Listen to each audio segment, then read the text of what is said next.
Last video, I reflected on Dr. Viper and how he petrified me as a kid. And I was forbidden to watch any more episodes of SWAT Kats, The Radical Squadron. But now that I've finally watched the whole series 20-something years later, Dr. Viper is nothing compared to some of the other evil pussycats. They're gynecological nightmares! I'm not kidding when I say gynecologists are superheroes. They helped me rid of the infectious pussycat Dr. Viper that had haunted me since my years as a young child. Out of my way! They've got balls! Ooh, right in the lips! Yeah, pussy. I mean, these are the same people that dress up like they're Satan worshippers and possess instruments that reach unfathomable depths and deliver pain and relief in unimaginable ways. They're fighting monsters, for Christ's sake! We've already come across some monstrous examples. Cats from Edgar Allan Poe, cats from Stephen King, a bunch of weird-ass cats that fight robots and kung fu fight dogs. And to us regular civilians, that seems pretty abnormal, but those examples are tame and even laughable to a gynecologist. They could take those cats on pretty easily, but a whole city of pussycats? That's something else. How do you contend with that? Think of all the foot traffic in the offices, the scheduling difficulties. Everyone in Mega Cat City needs a gynecologist. They're all pussies, for Christ's sake! I mean, they'd have to hold appointments with pussies like Dark Cat. Do I make you nervous, hard drive? Look at him! He's huge! Look at that, look at that, look at the size of his hands! Cripes! And all the bling he's wearing, and a cane? He comes off as some kind of aristocratic pimp. Ooh. I'm not sure who or what Dark Cat is or what he's supposed to be. On the surface, he looks like a demon, and he's got those minions he calls creeplings, which still have cat ears, by the way. They have a minimal IQ and are easily entertained, and they sound really funny. But he also comes off as a mad scientist and an engineer, stitching together elaborate machinery like a giant spider to destroy the city, or stealing nuclear and radioactive material to blow up the city. Whoa. Not only are his machines impenetrable, so are his plans. I anticipated this. Get used to that, cause he says it all the time. When the SWAT Kats try to intersect with his plans, somehow Dark Cat foresees every possible angle that the SWAT Kats could approach from, and they fall into his traps! It's mind-boggling. For someone or something who possesses such an intricate mind and mysterious appearance, he has no origin story, but is involved with the origin story of the SWAT Kats. If it wasn't for Dark Cat, the duo would never have gotten fired from the police force, which, through a series of events, led them to be crime-fighting vigilantes. The creators set up all these plot and character points for Dark Cat, but they never connected them. Dark Cat is like vaginal hypoplasia. Ooh, now we're getting educational. Which is basically the incomplete formation of a vagina. And that's what he is. An incomplete pussycat of a character. It's irritating, itchy, and I don't like it. A duo that's more fleshed out, pun is intended, are Mac and Molly, also known as the Metallic Cats. They're mobsters of Al Capone status that successfully escaped from Alcatraz, but it was short-lived. They're killed, but the bodies are found by a really nice and old generous scientist who reprogrammed them into robot bodies, with their new hard drives retaining their former personalities and memories. Now they're on a revenge mission, eliminating their old gang who betrayed them and seeking out the mayor who supposedly is responsible for their incarceration. The episode plays out like the Terminator. They're impervious to pretty much any attack, and there's a real sense of tension when they finally do reach the mayor. When's the last time you cleaned anything? I can clean your clock, tough guy! And you said I couldn't drive! Shut your trap and go! Except now it's Metallic Cat City, and I'm in charge! You mean we're in charge, don't you, Molly? Whatever! They never stop bickering. Nice of Dark Cat to give us a new set of wheels! Yeah, too bad you still can't drive!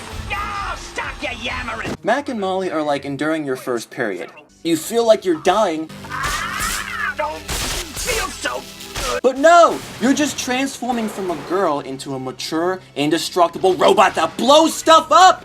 Man, I feel like a woman. They really do have tough hides. Hey, watch it, you oaf! At one point in the future, they even take control of the city, controlling all its robots and even things that shouldn't be robots. It's crazy, and yet gloomy and depressing, and it's thanks to this little guy, the Past Master, a whiny, incompetent little gnome of a wizard that can travel through time and just happens to be 800 years old! And he only has one eye! Oh, I guess he's the one-eyed monster, eh? You never know what's in his bag of tricks. He'll bring saber-toothed cats back to life, dragons of all sizes, even command undead giant mummies that are exceptionally good sharpshooters. And there's a lot of them too! And they're not easy to kill. The SWAT Kats even contend with him in his own time period, the medieval times, when they accidentally go through a time warp zone thingy or whatever it's called. They have to stop him from capturing the queen, who he wants to marry for some sickening reason. Have you changed your mind? Who'd want to marry that? Ugh, his wardrobe is hideous. He's what I like to call vaginismus, which is when a woman feels pain during penetrative sex. Ooh, educational. When he penetrates through time, you feel the burn, and you wish he'd just go away and stop getting in the way of things. No! Just go away! Now he's eating the lipstick. Oh, man. If you really want to feel the burn, how about touching Hard drive. who I think is my favorite villain. Part of it is the voice. It's like he's a mad scientist hyped on caffeine. Now, all the defense secrets are right in here, and whoever wants them will have to pay me big time. And his facial contortions, he's over the top in every aspect.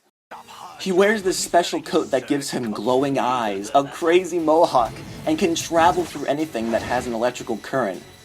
He can also take control of other machinery, like a tank that can't be destroyed, a little gizmo that renders other machinery incapable of firing its artillery, and even taking control of the SWAT Kats' Turbo Cat, blowing up the city and thusly framing the SWAT Kats as bad guys. Do I even dare compare Hard Drive to something gynecological? No, I don't dare. But he's definitely electrifying and arousing to watch. Oh boy, the man in the boat is really sailing through a storm now. There's Mad Cat, an insane comic who merges with the demon spirit of a jester that can shapeshift into anything you can imagine, change size at will, and disappear and reappear all the time, even right inside the SWAT Kats' Turbo Cat. Not to mention, his bad puns are incredibly lethal. I prefer Mad Cat, Commander, but you can call me anything, just don't call me often. Oh, where have you taken David Litterbin? Well, he's not on the tube, Annie, but he is on the box. But why? We're having such a ball, right, folks? There's a prisoner that changes into a half-man, half-crystal that grows giant and turns anything he touches into solid crystal, an undead war pilot who will stop at nothing to assassinate the cowardice mayor, who turns out to be the ancestor of the pilot who shot down the evil Red Lynx. There's an alien cat bug called a cicada, that wants to take over the world, and anyone it bites turns him or her into an insect. An intimidating lobster crime lord from outer space who tries to steal all the planet's water and who possesses an insane air force. A Russian accented cat that holds the city ransom for its gold by shooting a beam that disorients people. There's a giant mutated scorpion that can stretch its neck to long distances. A giant volcano god that smashes the city. A hyena pilot who really surmounts to nothing but providing an annoying laugh. And even evil versions of the SWAT Kats that the real SWAT Kats contend with in another dimension where all the evil will do is berate one another. The map stack! You stupid! It's hysterical! Got enough targets back there to hit Razor? Just keep the jet steady, Dodo! Dodo? Who calls anyone a dodo? Dodo! Dodo. Dodo! Dodo. Dodo! This show would have blown my mind as a kid, but thanks to Dr. Viper scaring me out of watching it, that moment has come and gone. I could never live that. But watching the whole series now, I can laugh at Dr. Viper. Yeah, laugh it up. I think I love him. So I still got joy and new memories to cherish from watching this. Plus, I've overcome my fears. I am now a man. But I'm a man that's starting to chafe from all this pussycat talk. We've commemorated gynecologists long enough. You get the idea. They're superheroes. So it's time we focus on a woman who's just as benevolent, just as valiant, and breathes life to an awe-inspiring legend. The moon is full, the blood's flowing through my veins, I'm seeing red! It's that time of the month.